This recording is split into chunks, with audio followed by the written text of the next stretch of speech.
Senhor, no meio de um momento de fragilidade como esse, que transformamos um simples gesto de lavar as mãos em ser o gesto, me questiono como este momento atual pode ser a ferramenta de transformação, amadurecimento para as nossas vidas. Ó Senhor, preciso cultivar minha maturidade espiritual.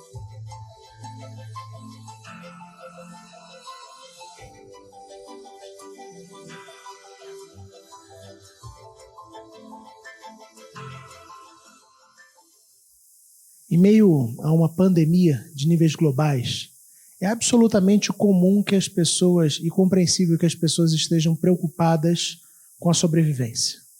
Saúde física, emocional e financeira tem sido assunto dos mais variados jornais, de postagens na internet, de vídeos, de grupos de WhatsApp. O fato é que parece que a gente vive num tempo onde a principal preocupação da maioria das pessoas, se não todas as pessoas, é exatamente com a sobrevivência. Com a sobrevivência. Sobreviver tem sido a preocupação de grande parte das pessoas.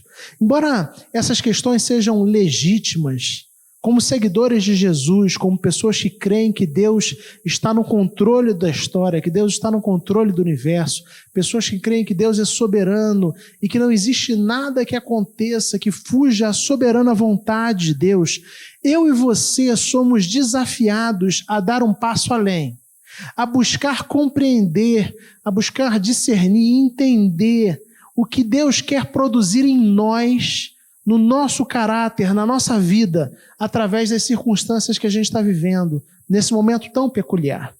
Talvez a maioria de nós, ou a maioria das pessoas, façam ou estejam fazendo apenas e se ocupando apenas com a primeira preocupação, com a preocupação referente e relativa à questão da sobrevivência, à questão da saúde, a questão da saúde emocional, da saúde física, da realidade financeira. Mas eu e você somos discípulos de Cristo, eu e você cremos que Deus governa a história.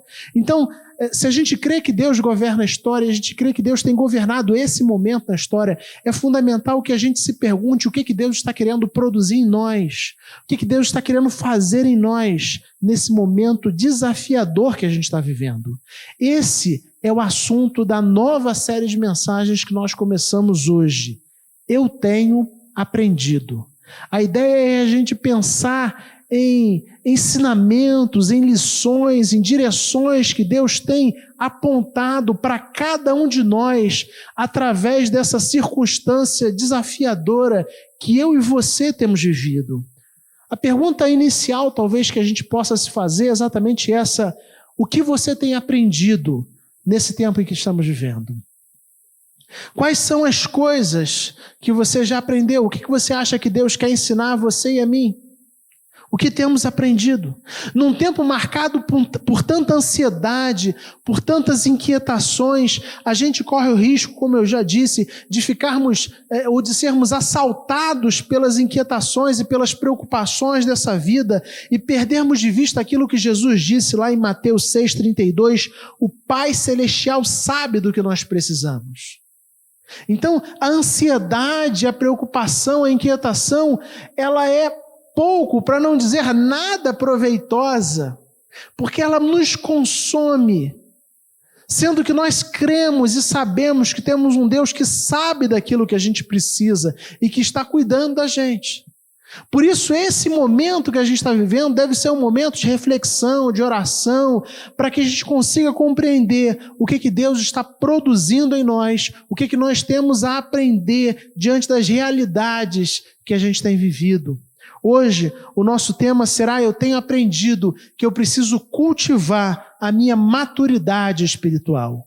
E antes da gente entrar no texto, eu quero convidar você a mais uma vez fechar seus olhos e nós vamos pedir a direção do Espírito Santo de Deus para esse instante de reflexão nas Escrituras. Vamos orar? Deus bendito, Nesse instante, Pai, onde nós abrimos a Tua palavra, desejosos por ouvir a Tua voz, desejosos por sermos instruídos, encorajados, desafiados, alimentados pela Tua palavra. Nós te pedimos, Pai, pedimos a orientação, a direção do Teu Santo Espírito, que o Teu Santo Espírito ilumine as nossas mentes, para que nós consigamos compreender aquilo que o Senhor tem para cada um de nós nesse dia. Pai, nós te pedimos, Senhor Deus, que os nossos olhos e os nossos ouvidos estejam abertos, estejam atentos, que os nossos corações e mentes estejam sensíveis àquilo que o Senhor tem para cada um de nós hoje. Em nome de Jesus. Amém, Senhor. Amém. O texto que vai servir de base para a nossa reflexão hoje é o texto de Mateus, Evangelho de Mateus, capítulo 4, versículos de 1 a 11. Mateus 4, versículos de 1 a 11 é o texto base da nossa reflexão hoje. Diz assim a palavra do Senhor. Então Jesus foi levado pelo Espírito ao deserto para ser tentado pelo diabo. Depois de jejuar 40 dias e 40 noites, teve fome. O tentador aproximou-se dele e disse: Se és filho de Deus, manda que estas pedras se transformem em pães. Jesus respondeu: Está escrito, nem só de pão viverá o homem, mas de toda a palavra que procede da boca de Deus. Então o diabo levou a cidade santa, colocou-o na parte mais alta do templo e lhe disse: Se és filho de Deus, joga-te daqui para baixo, pois está escrito: Ele dará ordens aos seus anjos a seu respeito, e com as mãos eles o segurarão, para que você não tropece em alguma pedra. Jesus lhe respondeu: Também está escrito, não ponha à prova o Senhor, o seu Deus. Depois o diabo o levou a um monte muito alto e mostrou-lhe todos os reinos do mundo e o seu esplendor. E lhe disse: Tudo isto te darei, se te prostrares e me adorares. Jesus lhe disse: Retira-te, Satanás, pois está escrito, adore o Senhor, o seu Deus, e só a ele preste culto. Então o diabo deixou, e os anjos vieram e o serviram. Amém. O texto que nós acabamos de ler é o texto que narra para a gente a tentação de Jesus. Nos 3 evangelhos sinóticos, essa história, a narrativa da tentação de Jesus, ela acontece logo após o batismo de Jesus por João Batista no Jordão. A tentação acontece no deserto, muito provavelmente no mesmo deserto em que ele foi batizado, já que o Vale do Jordão era considerado uma parte do deserto da Judéia. Contudo, quando a gente lê o texto, fica claro para a gente a ideia de que Jesus havia sido levado para uma região ainda mais desabitada, para uma região ainda mais distante. Versículo 1, olhando para a realidade do texto, começa dizendo assim: Então Jesus foi levado pelo Espírito ao deserto para ser tentado pelo diabo. Desertos são ambientes hostis. Via de regra, quando a gente pensa de maneira metafórica ou quando a gente quer ilustrar momentos difíceis, situações desafiadoras, fases extremamente complexas nas nossas vidas, é comum a gente ouvir as pessoas, ou até mesmo nós mesmos, dizendo: olha, eu tenho passado por um deserto. Ao fazer isso, nós queremos descrever e nos utilizarmos da ideia de que o deserto é absolutamente um tempo e simboliza um lugar de dificuldade, de carência, um lugar árido, um lugar difícil da gente habitar, um lugar hostil. De certa forma, a gente pode pensar e entender que o deserto é também um lugar marcado por dor e restrição. Ou seja, o tipo de lugar que nenhum de nós gostaria de estar. Jesus, então, é levado para o deserto, e o deserto é o cenário da tentação do Senhor. Nem sempre a gente se dá conta, mas quando a gente olha o texto, e aí você pode olhar nos sinóticos, porque isso é comum aos 3 sinóticos, quem levou Jesus para o deserto foi o Espírito. Jesus não estava ali por acaso. Jesus não fora empurrado pelas circunstâncias. O fato é que a presença de Jesus no deserto fazia parte da agenda do Pai para ele, fazia parte dos projetos, dos planos de Deus para Jesus. Isso é fundamental a gente entender. É verdade que é verdade que Deus não tenta ninguém, como Tiago 1,13 fala para a gente, mas a gente também sabe que as mesmas circunstâncias, o mesmo sofrimento, ele pode ser ao mesmo tempo uma provação da parte de Deus, pensando em nos levar ao crescimento, ao amadurecimento, ao fortalecimento da nossa fé, e ao mesmo tempo, devido à nossa natureza pecaminosa, devido à nossa fragilidade, se tornar um pecado, se tornar uma tentação para a gente. No texto lido, me parece que essa é um pouco da realidade. É nesse sentido que o texto aponta, porque quem está ali tentando, e a gente vai ver isso, é Satanás, mas quem leva Jesus até aquele lugar é o próprio Espírito, como se apontasse para a gente que aqueles eventos faziam parte do cronograma, da agenda, do planejamento, do projeto de Deus para a vida do Filho. É interessante a gente entender isso, porque via de regra a gente tem dificuldade de entender e de crer que desertos fazem parte do projeto de Deus para a nossa vida. É entender que circunstâncias difíceis não são planejamento necessariamente de Satanás, mas que circunstâncias difíceis também são circunstâncias utilizadas pelo Eterno para transformar, para moldar a minha vida, para moldar a sua vida, para transformar o nosso caráter, para nos tornar pessoas mais parecidas com Cristo Jesus. Continuando, no texto que a gente leu, a gente percebe Satanás tentando Jesus através de 3 propostas que apontam para realidades absolutamente comuns na vida. A primeira proposta a gente encontra nos versículos de 2 a 4, onde a gente lê assim na palavra do Senhor. Depois de jejuar 40 dias e 40 noites, teve fome. O tentador aproximou-se dele e disse: se és filho de Deus, manda que estas pedras se transformem em pães. Versículo 4. Jesus respondeu: está escrito, nem só de pão viverá o homem, mas de toda a palavra que procede da boca de Deus. Depois de um longo período de jejum, o texto narra para a gente que foram 40 dias e 40 noites. Depois desse longuíssimo período de jejum, Jesus tem fome. Ele sente a natural necessidade de alimento, a fragilidade física decorrente do tempo extremamente longo de jejum. E é exatamente se valendo dessa fragilidade, se valendo dessa necessidade real, que Satanás entra e faz uma proposta para ele, uma proposta tentadora. A proposta para que Jesus transformasse as pedras em pães. Como quem diz, olha, se você realmente é filho de Deus, se você realmente é quem você diz ser, você não precisa passar fome, você não precisa passar por essa realidade, você não precisa passar por esse tipo de situação. Utilize-se do seu poder, utilize da sua capacidade especial e transforme as pedras que estão aqui em pães e se alimente. A proposta de Satanás, então, é para que Jesus utilizasse o seu poder divino em benefício próprio, ao invés de permitir que o Pai o sustentasse. Você é poderoso, Senhor Jesus? Então, você é filho de Deus. Vai lá, transforma as pedras em pães. Utilize o seu poder em benefício próprio. Utilize o seu poder para satisfazer as suas necessidades, para satisfazer as suas vontades.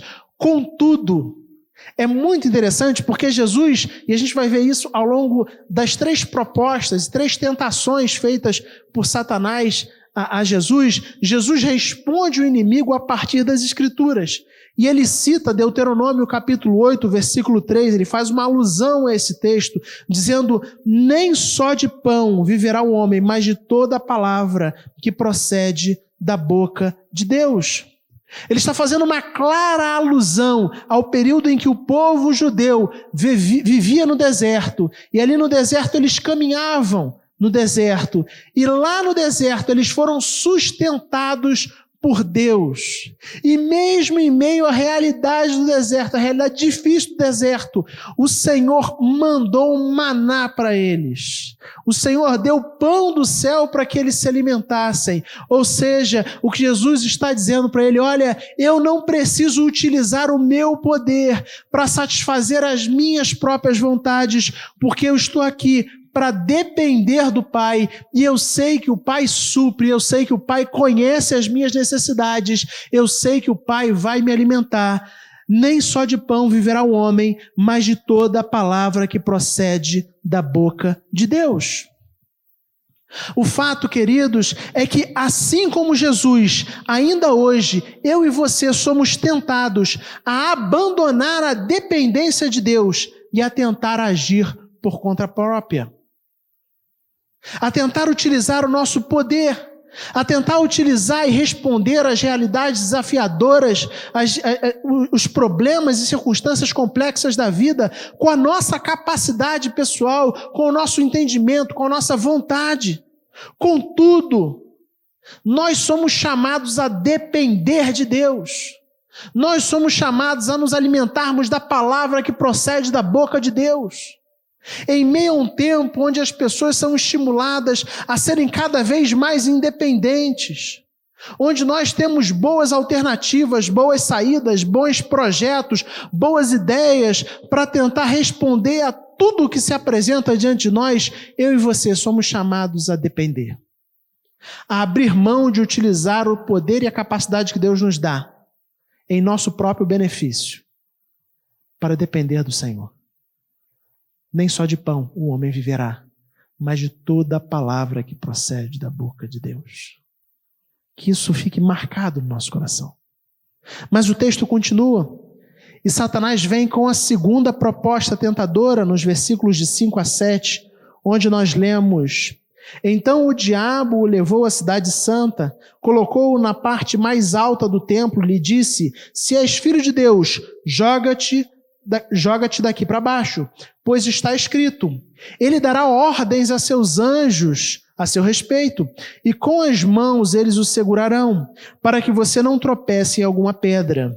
Versículo 7, Jesus lhe respondeu, também está escrito, não ponha à prova o Senhor, o seu Deus. Na segunda proposta tentadora, Satanás encoraja Jesus a realizar uma espécie de apresentação fantástica, uma demonstração de poder, uma ostentação de poder na frente de todos. Leva até o alto do templo, o pináculo do templo, e fala assim, se lança daqui.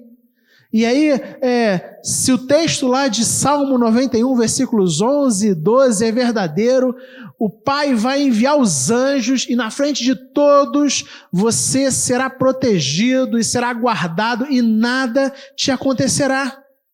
Só que ele se utiliza do Salmo 91 fugindo o sentido original do texto.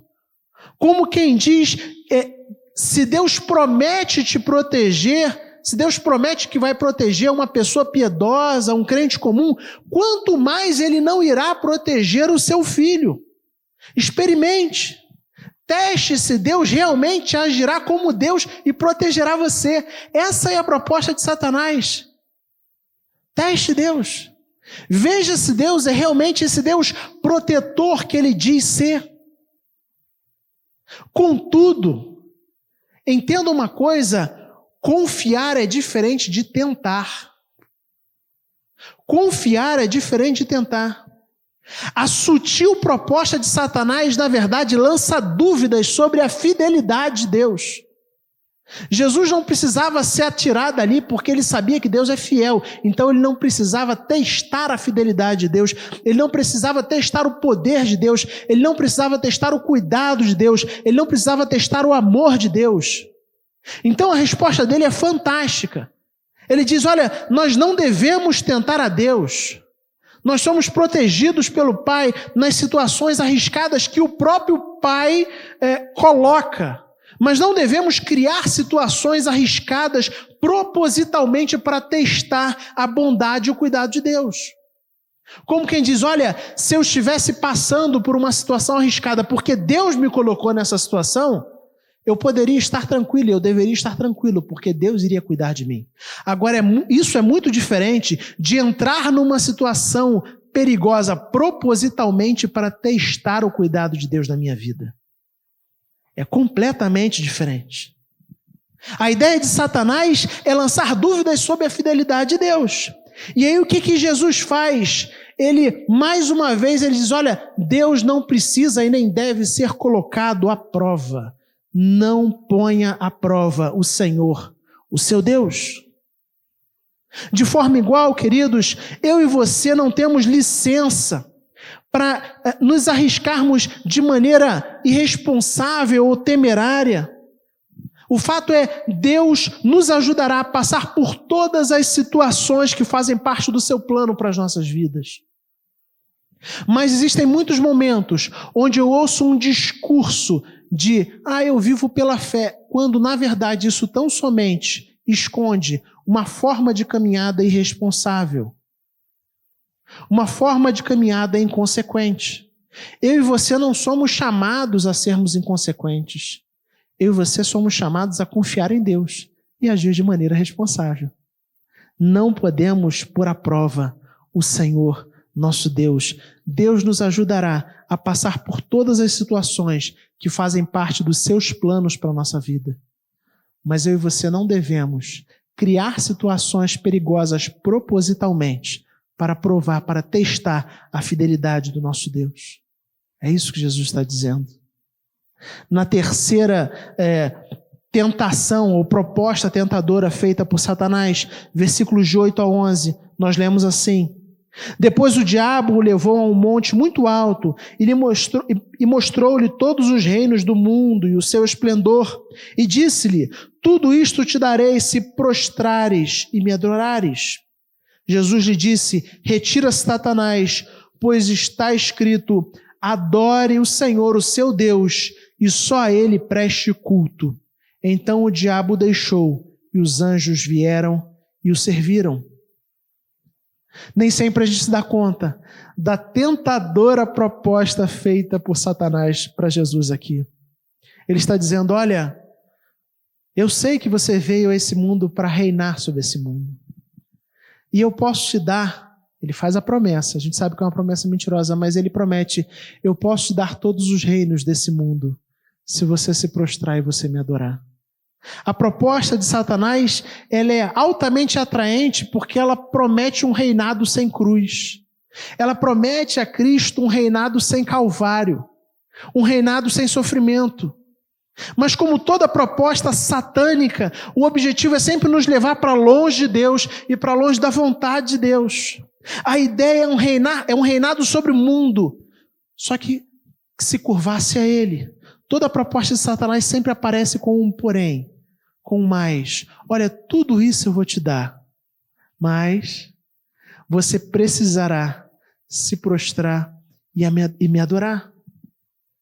Então, a proposta atraente, é a proposta atraente porque é uma proposta que prevê reinado sem cruz, vitória sem dificuldade, sem sacrifício. Como quem diz, eu conheço o objetivo e existe um caminho muito mais fácil para chegar aí, Jesus. Eu conheço o porquê que você veio e eu tenho um caminho, eu tenho um atalho que é mais fácil. Só que isso tem um custo, você vai ter que se curvar a mim. Uma realeza sem cruz. Essa é a proposta. Só que Jesus não estava disposto a fazer concessões pecaminosas para cumprir a sua missão. Por isso ele responde, afasta-te, Satanás, porque está escrito, adore o Senhor, o seu Deus, e só a Ele preste culto. Eu fico pensando quantos sucessos desse mundo são obtidos, sucesso do mundo que nós vivemos, são obtidos através de concessões equivocadas. De gente que acredita que os fins justificam os meios, como diz o ditado. Contudo, a resposta de Jesus é muito efetiva. Olha, nós devemos nos devotar apenas a Deus, nós devemos servir apenas a Ele, sem concessões. Nós devemos servir a Deus e seguir a Deus com integralidade, com integridade de coração. E por que eu digo isso? Porque diante de um momento de crise como no que nós vivemos, muitas possibilidades se apresentam de, às vezes, para manter o nosso comércio aberto ou para alcançar o sustento, nós dobrarmos aquilo que é certo, torcermos a verdade, torcermos e fazermos concessões. Só que eu e você não devemos nos curvar aos reinos desse mundo. Os fins não justificam os meios. Nós sabemos que iremos adorar apenas a Deus, iremos servir apenas a Deus, e essa deve ser a resposta do meu coração e do seu coração. Jesus não se sentiu atraído pela benevolência das pessoas, de jogos de influência. Ele não se sentiu atraído por nada disso. Nem foi parado pelo ódio daqueles que não o queriam aqui. Ele unicamente estava direcionado e movido e comprometido em fazer e viver a vontade do Pai.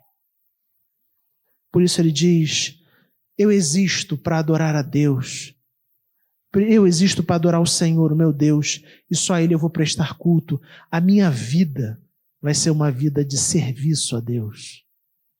Essa foi a vida de Jesus. Um coração completamente, integralmente devotado. Agora, caminhando para o fim, é interessante a gente perceber que a arma utilizada por Jesus para lidar com os desafios foi tão somente a palavra de Deus. Está escrito, está escrito, está escrito. E assim o maligno foi derrotado. E assim as tentações foram derrotadas. A Bíblia é e sempre será a nossa força e a nossa espada. A gente vive num tempo onde eu e você somos desafiados a realmente investir na nossa maturidade espiritual. E maturidade espiritual tem a ver com a capacidade de não apenas conhecer a Bíblia, mas viver isso. Mais do que nunca, eu e você somos chamados a viver a vontade de Deus. As propostas tentadoras são das mais diversas diante de nós. Das mais diversas. Mas eu e você somos chamados a vivermos o Evangelho, vivermos uma vida de serviço a Deus, uma vida de compromisso com Deus. Mas a reação de Jesus é fruto, é claro, ele é o Deus Filho, a gente sabe disso. Mas o fato é que o texto nos fala que isso acontece com ele depois de 40 dias de jejum, tempo de íntima comunhão com o Pai, tempo onde o coração dele estava profundamente conectado com o coração do Pai, onde os seus ouvidos e a sua mente estavam completamente atentas, onde ele desfrutava de um profundo relacionamento com o Senhor. E aí, diante da realidade das tentações, ele responde com a palavra e vence todas essas realidades. A gente vive num tempo onde as igrejas estão fechadas. E hoje eu e você somos desafiados a viver um cristianismo temporariamente desconectado da celebração presencial da igreja. Nós somos desafiados a isso. Mais do que nunca, é necessário você investir na sua caminhada com Deus. É necessário você investir na sua maturidade, no seu crescimento. É necessário você investir no seu relacionamento com Deus. É necessário você ajoelhar na sua casa e orar. É necessário você ler a palavra do Senhor. É necessário você se alimentar para que você seja fortalecido. A maturidade não vem no estalar de dedos. A maturidade é fruto de um processo, é fruto de uma caminhada, é fruto do estar com Deus. É fruto da gente se alimentar em Deus e entender, discernir aquilo que Deus tem para nossas vidas. Satanás, às vezes, é bem sutil. No texto, ele foi bem sutil, o texto que a gente leu. Trocou palavras e, em alguns momentos, utilizou-se até da própria Escritura para tentar ao Senhor. Mas Jesus estava completamente conectado com o Pai. E como alguém maduro, ele respondeu da maneira adequada. Você é chamado a conectar o seu coração ao Senhor, a investir no aprofundamento da sua vida com Deus. Tempo de oração, tempo de leitura, fazer jejum, caminhar com o Senhor, para que dessa forma você seja maduro, ou seja, capaz de aplicar a palavra nas realidades da vida. Jesus aplicou a palavra nas tentações que ele teve e ele superou as tentações. Eu e você somos chamados a aplicar as verdades do Evangelho a todas as realidades que se apresentam diante de nós. Amém.